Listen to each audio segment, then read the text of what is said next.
बिस्मिल्लाहिर्रहमानिर्रहीम। Learn loss के मुअज़्ज़ज़ नाज़रीन, जैसा कि हम सब जानते हैं कि दुनिया में हर शय की, हर चीज़ की जो शनाख्त, आइडेंटिटी होती है वो उसके नाम से होती है। ख़्वाह वो एक इंसान हो, उसकी आइडेंटिटी, उसकी पहचान उसके नाम से होती है, या इसके अलावा दुनिया में जितनी भी चीज़ें हैं वो हों, उन सब की पहचान, उन सब की आइडेंटिटी उनके नाम से होती है। इसी तरह से हर एक मुल्क की शनाख्त भी उसके नाम से होती है। लिहाजा हमारे इस वतन अज़ीज़ मुल्क हिंदुस्तान की जो पहचान है वो यूँ तो कई नामों से है, जैसे कि इंडिया, भारत, हिंदुस्तान वगैरह, लेकिन हर एक का जो ऑफिशियल नेम होता है, जो रिकॉर्डेड नेम होता है, जनरली उस नाम से ही दुनिया भर में उसकी शनाख्त होती है। लिहाजा मेरे इस मुल्क का जो रिकॉर्डेड और ऑफिशियल नेम है as per article 1 of the Indian constitution, India, that is Bharat. लिहाजा हमारे इस मुल्क की शनाख्त, इस मुल्क का जो ऑफिशियल नेम है वो इंडिया है, इंडिया अर्थात भारत। इस नाम का इंतखाब किसने किया? यानी जो कॉन्स्टिट्यूशन, जो forefathers of the Indian constitution थे, इन्होंने इस नाम को सिलेक्ट किया। ये तो इंडिया को तकरीबन 10 नामों से जाना जाता है, जिनमें से हमारे कॉन्स्टिट्यूशन फ्रेमर्स ने जो प्रीफर किया वो इंडिया और भारत को प्रीफर किया। लिहाजा according to article 1 of the constitution, India that is Bharat shall be a union of states. लिहाजा हमारे मुल्क के आईन साज़ों ने, मुल्क के संविधान को बनाने वालों ने जिस नाम को सिलेक्ट किया, जिस नाम को यहाँ प्रीफर किया, वो है इंडिया और भारत। इन दो नामों को ऑफिशियल तौर पे हम इंडिया और भारत, दो नामों को ऑफिशियल तौर पर हम इस्तेमाल कर सकते हैं। लिहाजा चूँकि हमारी जो एक शनाख्त है, आउट ऑफ इंडिया जो हमारी शनाख्त है, हम एक भारतीय नागरिक होने के नाते जो अपनी शनाख्त पेश करते हैं, कहते हैं आई एम इंडियन। दूसरे लोग हमें जानते हैं कि ओ ये इंडियन है।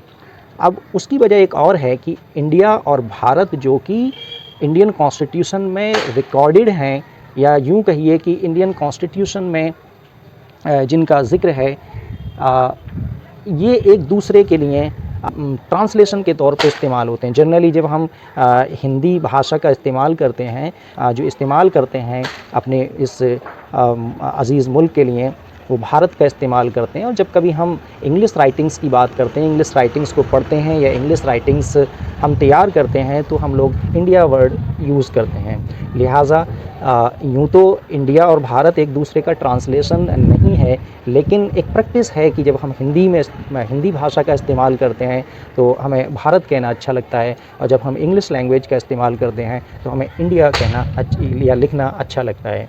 और दुनिया के कसीर तादाद में ममालिक के अंदर जो हमारी आइडेंटिटी है वो इंडिया के तौर पे है। हम लिखते हैं union of India, Republic of India, government of India, etcetera. अब जहाँ तक इस नाम के तब्दील करने का सवाल है, तो देखिए ये हमारे कॉन्स्टिट्यूशन फ्रेमर्स की जो फीलिंग्स थी, हम उनको शायद हर्ट करने की कोशिश करेंगे अगर इनको चेंज करेंगे तो।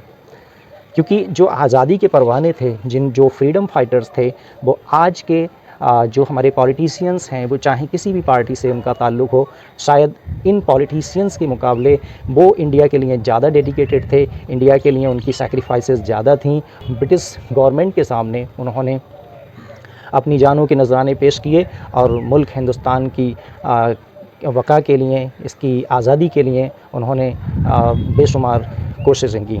लिहाजा उन आज़ादी के परवानों में से जो लोग ज़िंदा रहे, जिनको कॉन्स्टिट्यूएंट असेंबली में शिरकत करने का मौका मिला, उन्होंने इंडिया और भारत, इन दो नामों को इस मुल्क के लिए सिलेक्ट किया।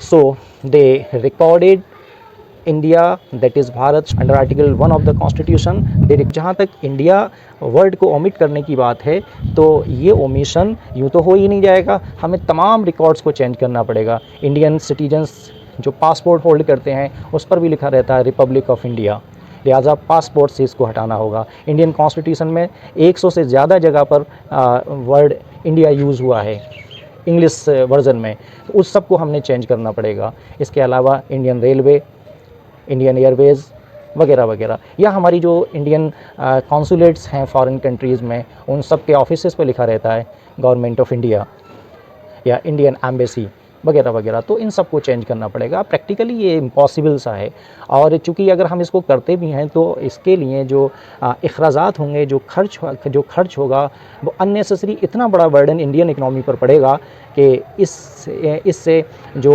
आज के टाइम में महंगाई और दूसरी दिक्कतें हम इंडियंस फेस कर रहे हैं, इसकी वजह से और हमें फाइनेंशियल क्राइसिस का सामना करना पड़ेगा। तो इस मुल्क के अज़ीज़ को, चाहे इंडिया कहें या भारत कहें, हिंदुस्तान कहें, इसकी खूबसूरती इन तमाम नामों में नुमाया होती है। लिहाजा किसी नाम को बदलने की, मेरा ज़ाती मशवरा ये है कि किसी भी नाम को बदलने की ज़रूरत नहीं है। अगर हम ऐसा करते हैं तो ये बेवजह की मशक्क़त और मेहनत करेंगे और इससे कोई ऐसा बेनिफिट हासिल नहीं होगा जो हमारी और हमारी नस्लों के लिए बेहतर हो। क्योंकि आज हमारी शनाख्त इंडिया के तौर पर ही दुनिया में है, लिहाजा हम अपनी इस शनाख्त को कायम रखने के लिए इसको एज़ इट इज़ रखें। India, that is Bharat, this is the official name of our beloved country India.